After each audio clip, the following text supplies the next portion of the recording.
Golden State Media Concepts bring you Book Review Podcast, a haven for bookworms of all ages and the widest genres, from mystery to memoirs, romance to comedy, fantasy to sci-fi. If you love to read, this is a podcast for you. It's the Golden State Media Concepts Book Review Podcast.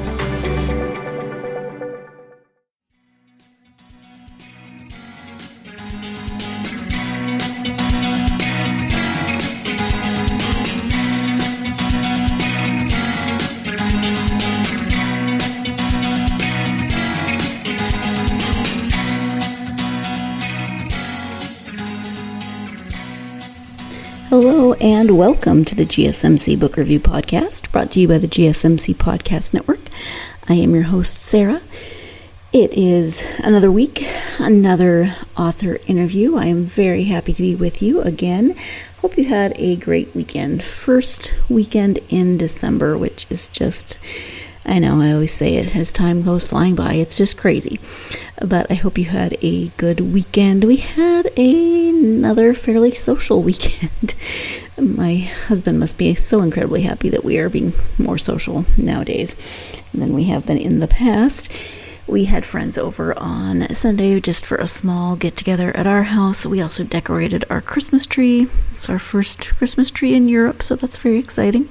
And it's a little weird for me because all of our Christmas decorations are still in storage in California, so nothing that we have here is from my collection, and I'm a very nostalgic person, so I do miss having all the things that are currently in storage, especially the stuff that my dad has made throughout the years. That's been a little hard for me this year, but our tree is beautiful, and I am currently crocheting things for it, which makes me, very happy also.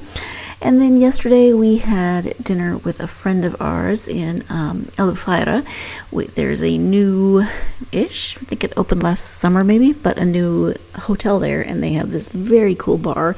And we were in the area for a doctor's appointment for my husband, and this friend lives in that area, and she invited us to go out for drinks. And so we had drinks and tapas at this really cool bar. And apparently they were filming an episode of one of the Real Housewives shows. I'm not sure which, and we didn't see anybody, but there were crew and people carrying lights and equipment all around the whole time we were there. So that's interesting. Anyway, that pretty much wraps that up. We have, as I said, an author interview, a graphic novel this week, as I mentioned at the end of the last episode. It's the Cult, Rise, and Reign of Dracula series of graphic novels. The author is Rich Davis, and he is joining me today to talk about those. Let me go ahead and give you the description. This is from Amazon, from The Cult of Dracula. And it says, from the nightmares of Rich Davis comes a unique reimagining of perhaps the most famous tale of Gothic horror ever written. Davis weaves vampire mythologies and occult traditions from around the world into the tragic tapestry of a fallen bloodline. It's witchy. It's weird. Weird, W-Y-R-D. It's helter-skelter within a hippie cult dedicated to an ancient blood goddess. You may know Bram Stoker's horror classic by heart, but you have no idea where Cult of Dracula will take you. Synopsis.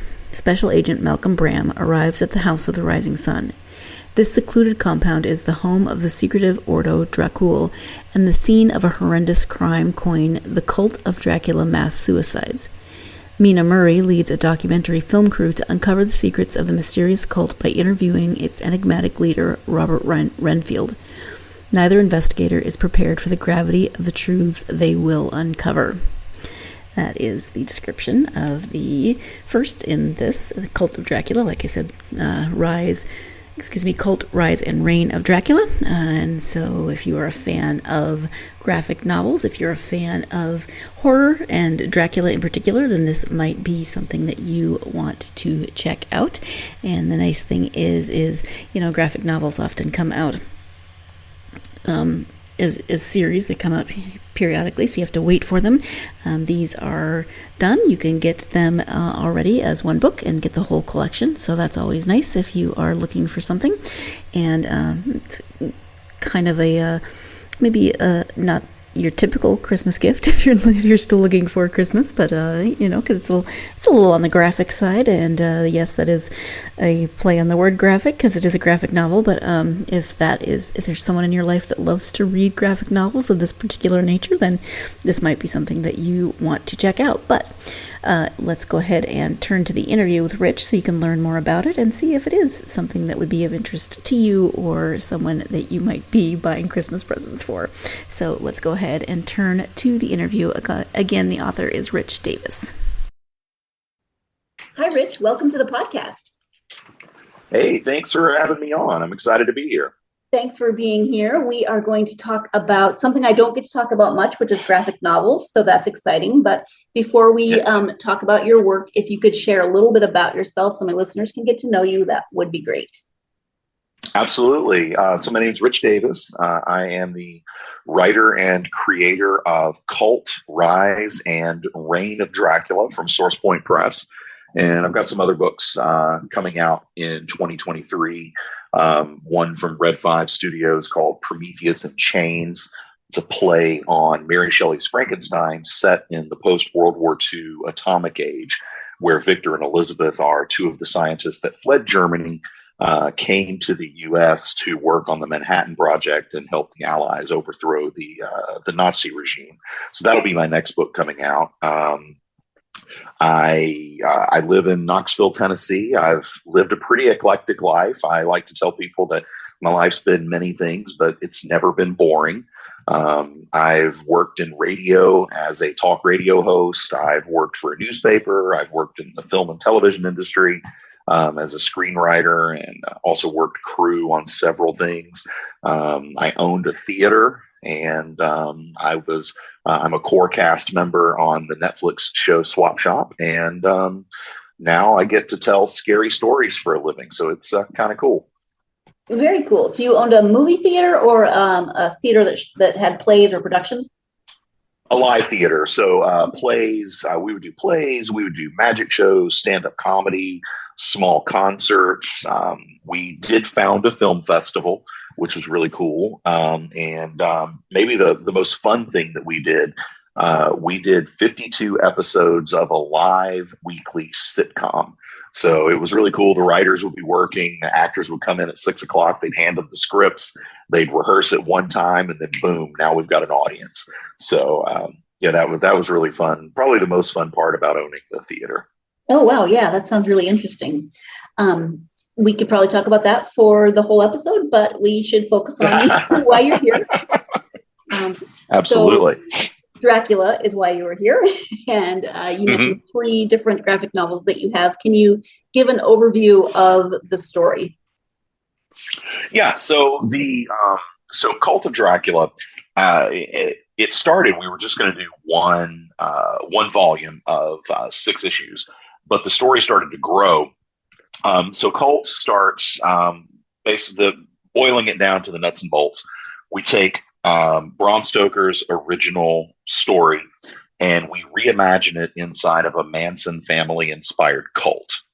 And from there, we expand vampire mythology to move beyond the Western concept of vampires. You know, vampires are not exclusively a Western concept. They appear in mythologies and folklore in just about every culture throughout all of human history.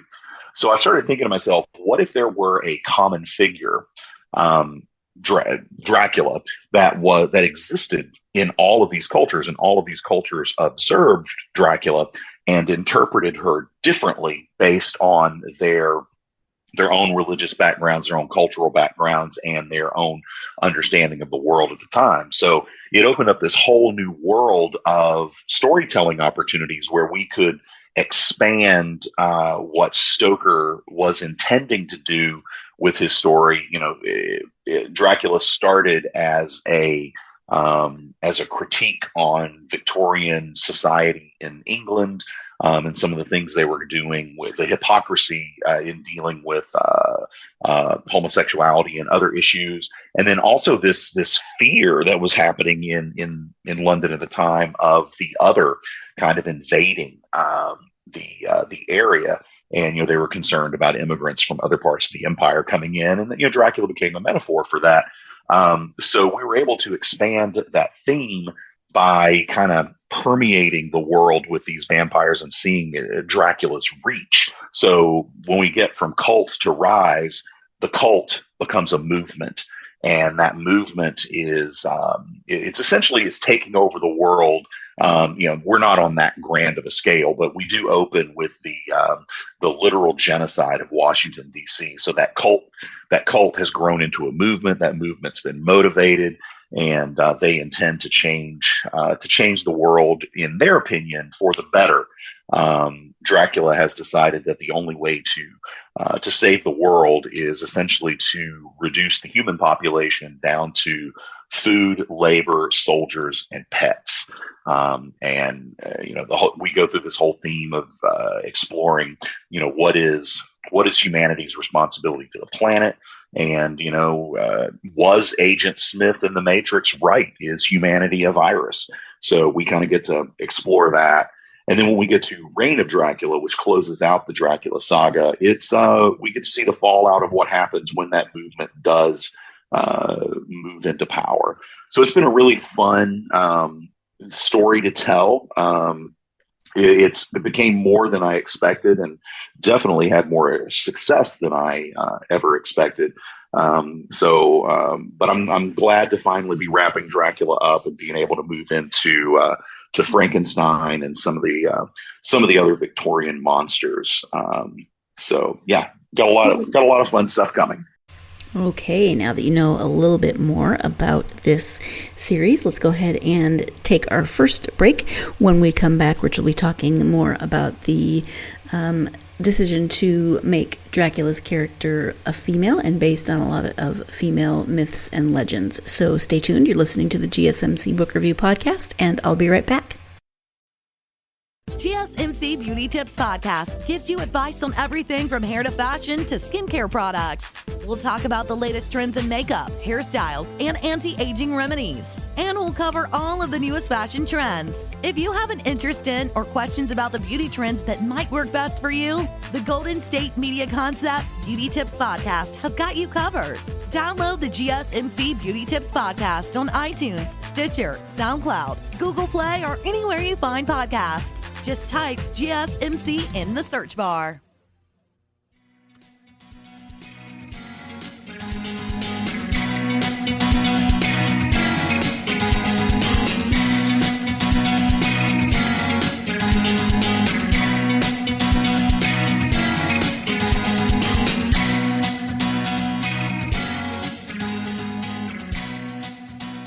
Welcome back to the GSMC Book Review Podcast and my interview with Rich Davis about his series of graphic novels based on Bram Stoker's Dracula. Let's go ahead and return to the interview.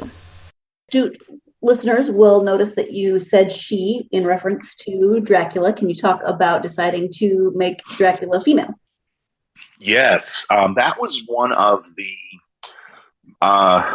most ambitious and probably the biggest risk that we took with this story was making Dracula a woman.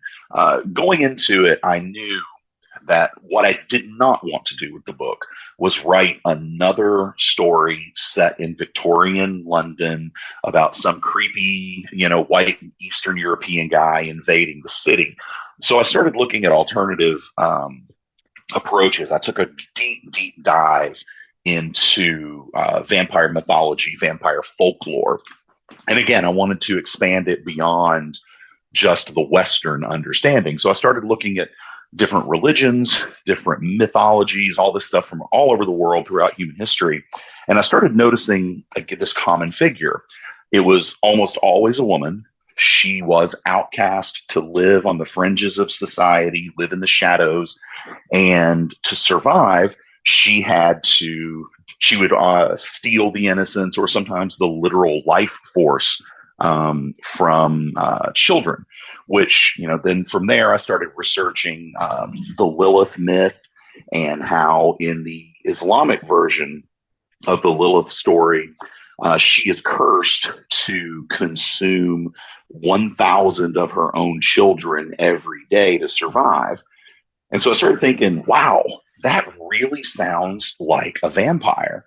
And so I've started thinking, okay, well, what if we did? What if we made Dracula a woman, and then we used characters like La Llorona and Baba Yaga and Lady Bathory, the Cherokee deer woman, all of these figures, all of these really cool, interesting figures that we don't really explore. What if they were all Dracula and they were just interpreted differently? It's like, so, if I saw Dracula, I might interpret her as, from Greek mythology, or, if she's in Egypt, people may have seen Isis, or, so it really did. It added a lot of layers. And I think it repackaged Stoker's original intentions in a way that is more maybe relevant to a modern audience. So we get to keep everything Stoker did,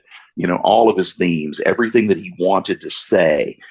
We just, we put it in a new box and let you look at it a fresh way. So if you want classic Dracula, Bela Lugosi, it's out there. Go get it. The 92 Coppola film, it's out there. Go watch it.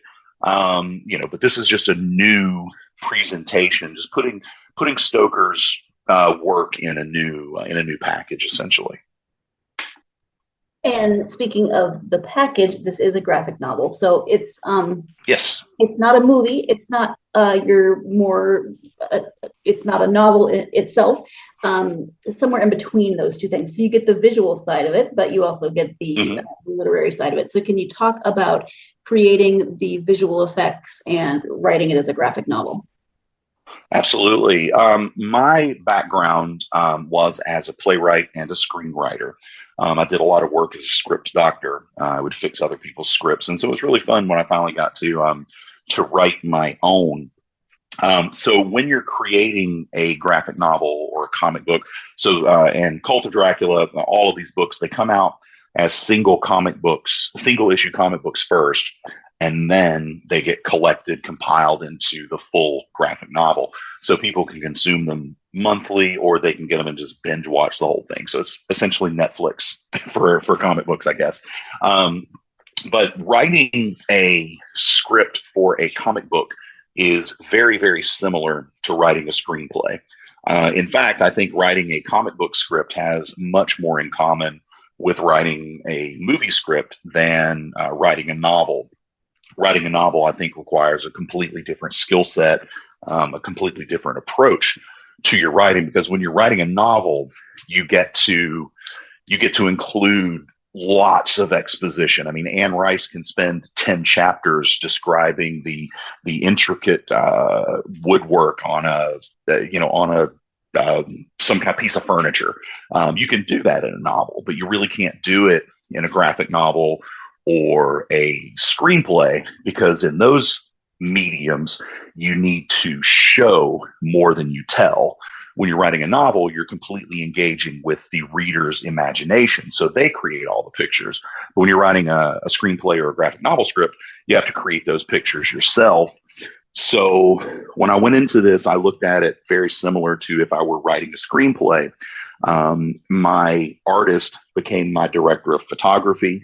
So when I'm writing, I'm essentially writing descriptions for Jordan Dorenzo, my artist, to then take and interpret into the pictures that you see on the page. So it's definitely a team effort between Jordan and myself. And then on some of the other books, Luis Calzada was my artist. But we have a really good synergy. We work well together, and I can feed off of what he's drawing on earlier pages. It influences what I'm going to do on later pages, and he feels confident enough with me that he can, take his own liberties with what I write. And he'll, we're both so committed and so in tune with each other on this book. If he makes a little change, it's totally in sync with what I was intending. So I think it's very important to have that really strong relationship with the artist. Oh, absolutely. And it's it's a graphic novel, but it's also pretty graphic in terms of the depiction of what goes on in the story. There's a lot of red ink used. Let's just put it that way. So talk about deciding kind of what age group to focus this toward, and just the process of deciding how graphic it's going to be as you're talking about the story. Yeah, this is definitely a book for mature readers and for strange kids like myself who would, discover Stephen King and Anne Rice at like 9 years old. So the intended audience is definitely mature, which, is probably 18 plus, but I don't think it would be difficult for, an older teen, 16, 17 years old to read it, because you've definitely seen worse in film and television. But I am an unapologetic fan of horror, and this book is unapologetically horror. I wanted to write something that horror fans would be proud of and would want to call their own. One of the reviews called it a love letter to the 70s grindhouse era of horror. And I honestly can't think of a better compliment for my work than that. That one will always stick with me and hopefully wind up on some book covers or something, book jackets. But yeah, we don't shy away from the things that you're going to expect from the horror genre. So there's definitely blood, there's definitely gore. That's definitely in there. There is, but we in all the things that we do in the book, we strive to avoid being exploitative, or being gratuitous with the violence. It needs to serve a purpose of pushing the story forward. So, we also pull in other elements of horror, the psychological thriller, the body horror. You'll get to see a lot of that in the book. And it's a really cool, you can read it as a true crime, serial killer story. There's definitely different ways to look at the book depending on your own background, that's a common theme in the series. Perspective and point of view shape our reality. So yeah, there's a lot for horror fans to find in Cult Rise and Reign of Dracula. And whatever you're looking for, you'll probably find it in there. For you personally, what do you think it is about the horror genre that draws you to write within it? That's a great question, and it's one I've asked myself very often. And what I've come to is I love to be scared. I love the adrenaline rush that I get from that feeling of fright, terror. Haunted houses are incredible, but I really, really enjoy the deep psychological terror.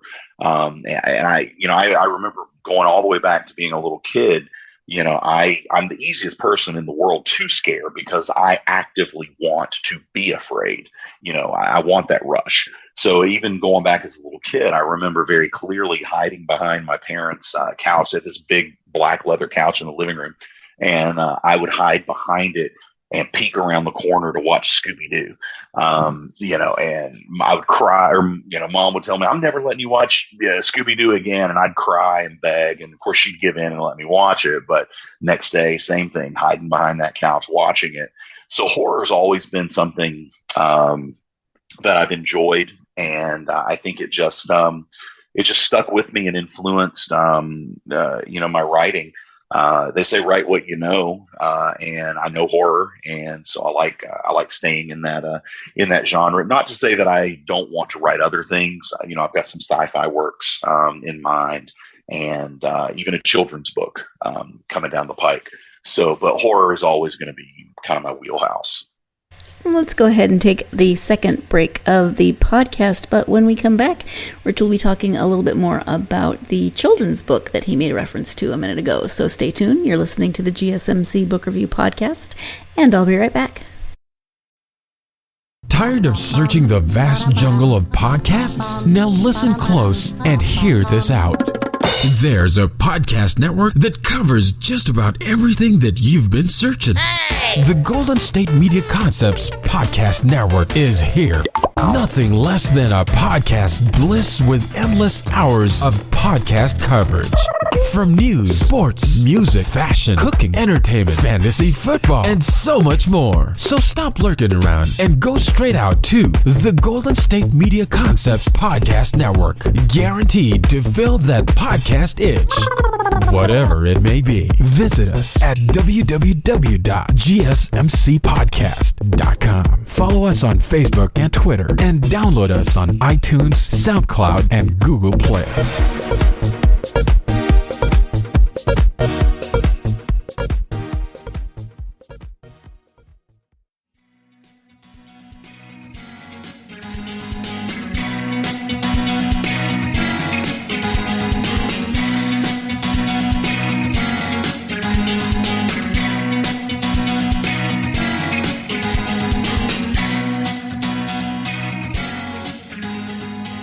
Welcome back to the GSMC Book Review Podcast and my interview with Rich Davis. We are discussing his graphic novels based on Bram Stoker's Dracula, and before the break he was talking about some of the other things that he's written and is working on, and he mentioned a children's book. Just to refresh your memory before we jump back into this next part of the conversation. I'm terrified of your children's book. I just want to throw that. No, the children's book is not horror at all, I promise.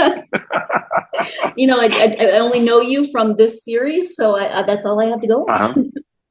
The children's book is it's called Brontosaurus Brown, and it's about a little baby brontosaurus who gets trapped in a ball of amber. When the meteor hits the planet, when the dinosaurs go extinct, and it's kind of a magical ball of amber. It's like a TARDIS. She's got a big library inside, so she gets to read all these books. And so the series is basically going to explore her going through different works of literature. So it's definitely gonna be fun.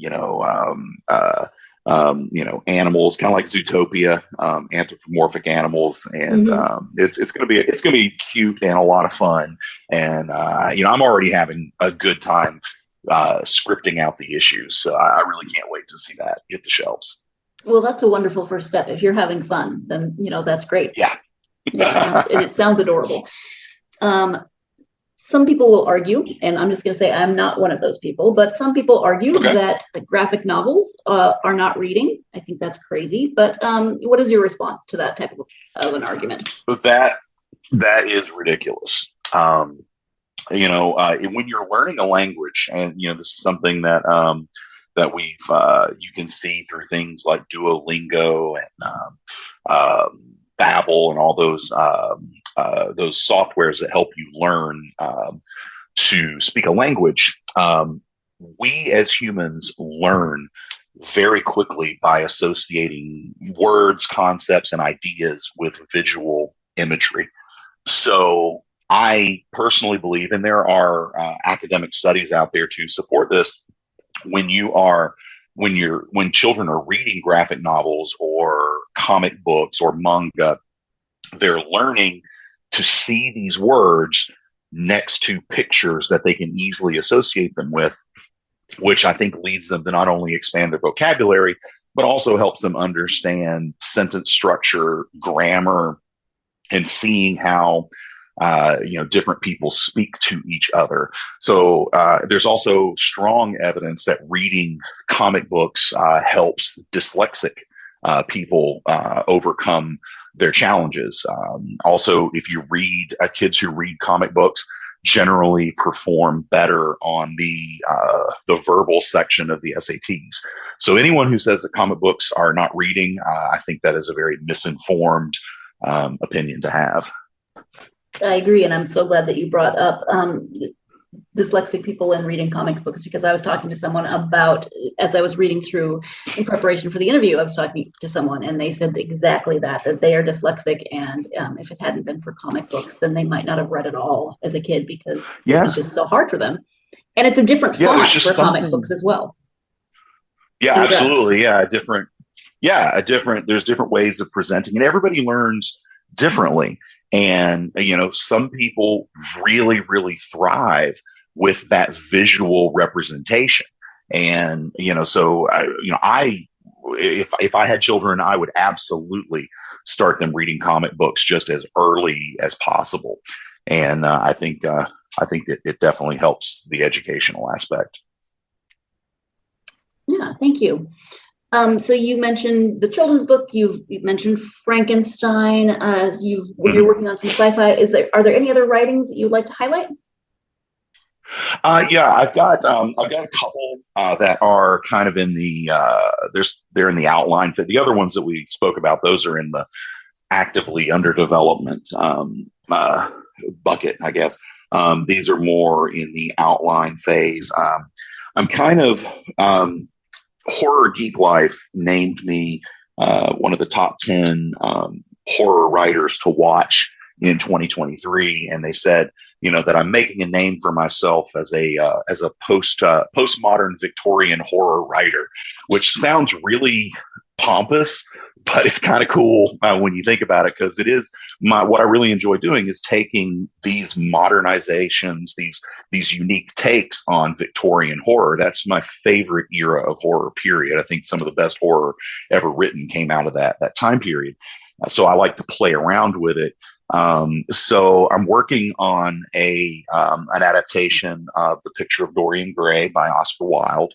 And it's going to be set in the 70s, 80s, that kind of seedy underbelly of New York, mob control, the prostitution, porn industry, all of that's kind of taking over Times Square.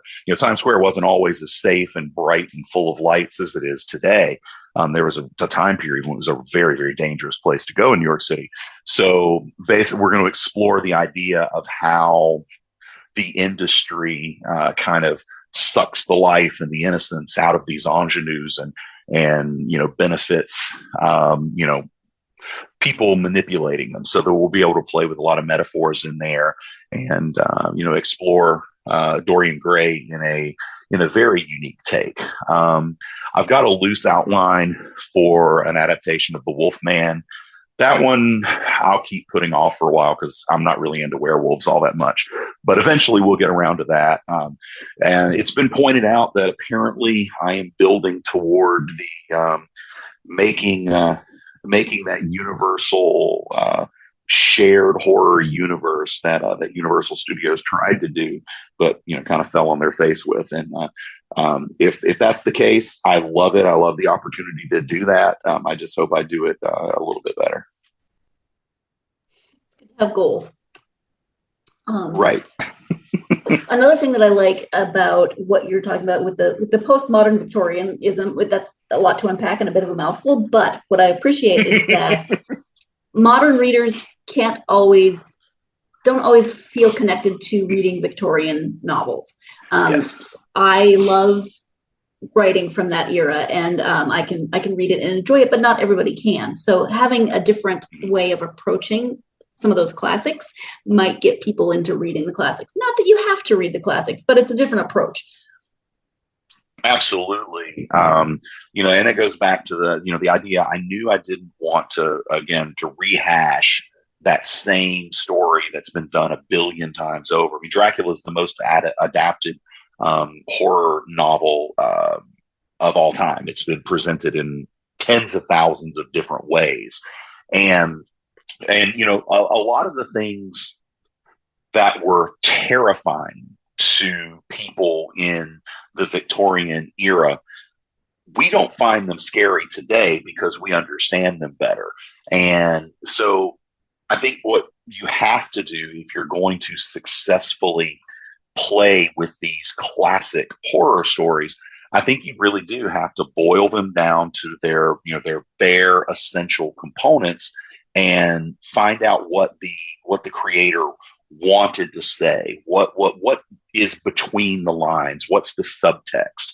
So when I was writing Dracula, Cult of Dracula, not only did I read the Stoker's novel and of course watch dozens of film adaptations of it, but also I went and I researched, and I found letters that Stoker had written to various members of Parliament, just completely lambasting them about throwing Oscar Wilde in prison for being gay, while they were dressing up as women and going to molly houses for orgies on the weekend. He was very pissed off about that hypocrisy. So yeah, I started looking for not only what Stoker said, but why he wanted to say it. And, that again came to that repackaging a classic story in ways that are more relatable and more applicable to our modern audiences and their understandings. I love that. Thank you. I knew about Oscar Wilde, but I didn't know about Bram Stoker's response. So that's really fascinating. Yeah. There's a lot of evidence that that Stoker and Oscar Wilde were lovers. So okay. Look into it. It's a fascinating story, and I love all the behind the scenes information on how these great stories got written. Yeah, absolutely. Time for the final break of the podcast. When we come back, Rich will be giving his advice for aspiring authors, especially in this case, someone who may or may not want to write a graphic novel. So stay tuned. You're listening to the GSMC Book Review Podcast, and I'll be right back.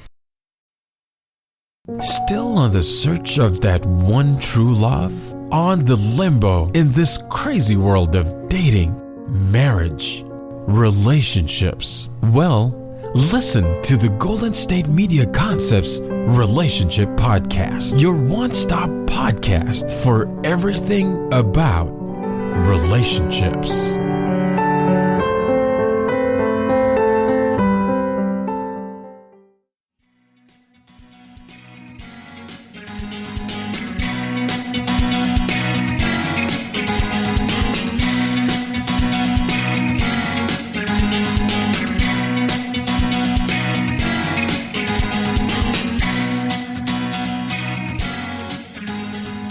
Welcome back to the GSMC Book Review Podcast and the conclusion of my interview with author Rich Davis. Do you have advice for someone who might want to consider writing graphic novels? Finish your script. That is the best advice that I was ever given. And it's very simple, common sense advice, but as it was presented to me, 80% of every script that gets started never gets finished. So if you finish your script, you are already in the top 20% of all scripts that are being written. And all you got to do is finish it, whether it's garbage or not.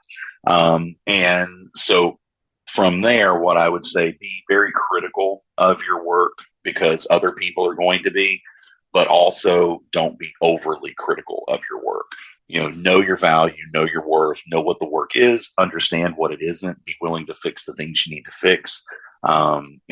Success in anything, and especially in this industry, is always going to come down to your work ethic and your confidence. And those two things will take you much further than raw talent ever will, work ethic especially. So, if you want to do this as a career, start treating it as a job. Schedule yourself office hours. Keep those office hours.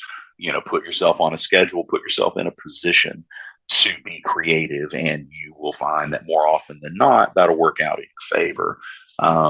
If you're a hobbyist, and there's absolutely nothing wrong with that, maybe then you don't really have to keep the office hours and things. So, know who you are and know what you want to do, and then, find a path to pursue it from there.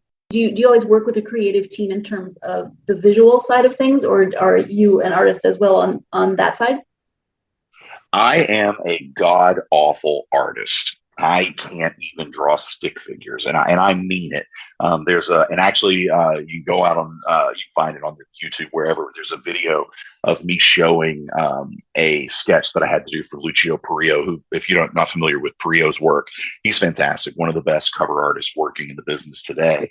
But I had to send them this really awful stick figure sketch of kind of what I wanted him to do for the cover.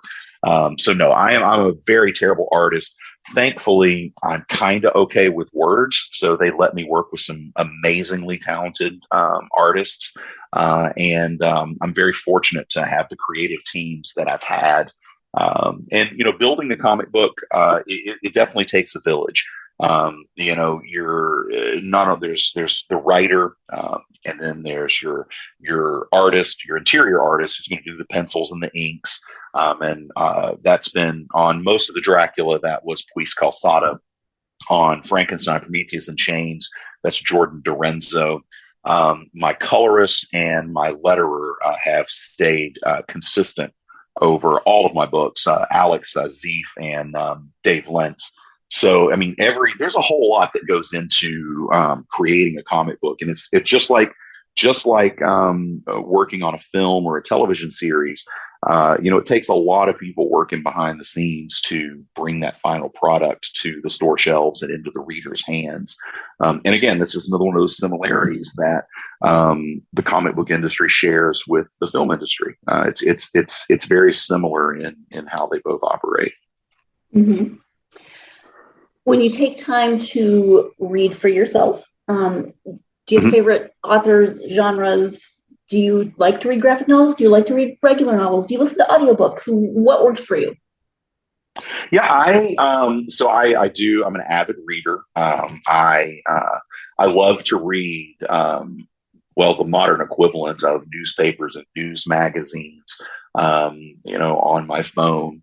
So I try to stay abreast of current events and things because, I think art should reflect life. So if you're going to write anything effectively, you need to understand what's going on in the world. I stay very in tune with current events. As far as favorite authors go, Anne Rice, Stephen King, Jane Austen, amazing. And of course, that's without even mentioning, Bram Stoker and Mary Shelley and Oscar Wilde, Pierce Bysshe Shelley. I love that Gothic era of literature. I read that. Fantasy is probably my favorite genre to read, even more so than horror. I think fantasy and that world building really, really draws me in. So, George R. R. Martin, J.R.R. Tolkien, of course, C.S. Lewis. I read them. Robert Jordan. I've recently started reading Wheel of Time, and I'm enjoying that quite a lot.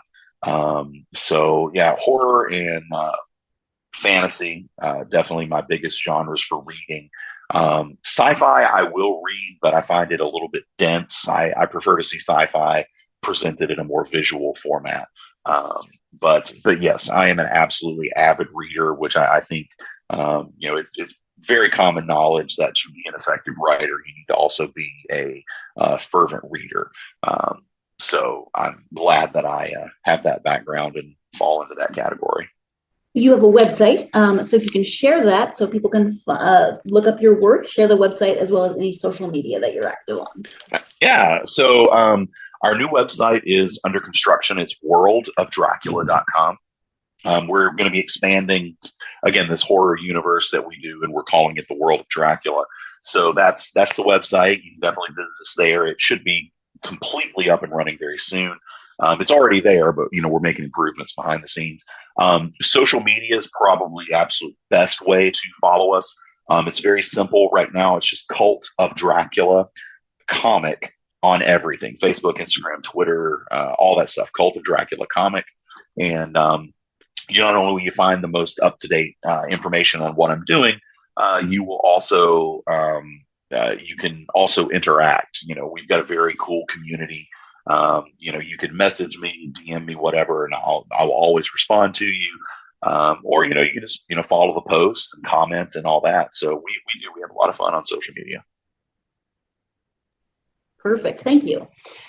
Well, Rich, we've talked about a few different things today, but is there anything that we haven't covered that you would like to highlight at this point? The only thing I could think of is, please, if you're interested in reading any of these books, try to shop at your local comic book store first. LCSs are the backbone of our industry. And without them, everything you saw on the shelf would just be Bat Dude and Spider Guy, repurposed corporate stuff. So if you like the options that you have in the variety of genres that you have in comic books and graphic novels, please support your local comic book shops, because they are the front lines. They're the ones who are researching and reading all these different books and curating a collection that their customers are going to want to read. So please go to the LCS first. If you can't find them there, go to Amazon, go to Barnes and Noble. You can find them at Target even. But please shop local always first if you can, and support those small businesses out there. Wonderful. Thank you so much. And thank you for taking the time to talk to me about the series and upcoming work. I really appreciate it. Absolutely. Thank you so much for having me. I mean, I would not be here without people like you, spreading the word to their audiences. I mean, even if only one person on this show out there is into graphic novels, hey, that's one more customer, one more reader. So I'm very grateful to be here. Thank you once again to Rich for joining me. I really enjoyed our conversation. And as I mentioned at the beginning, and as I always mention, here after the interviews, if this is something that you're interested in, definitely check it out. Of course, if, you might be the graphic novel connoisseur, or you might be looking into it for someone else in your family or as a gift giving opportunity or something like that. I will say, those of you who listen to this podcast for a while know that horror is not always my favorite genre, and as Rich and I talked about in the interview, it is very graphic. The visuals are very graphic. There's a lot of blood and gore and nudity. It's the nudity is there, but it's not like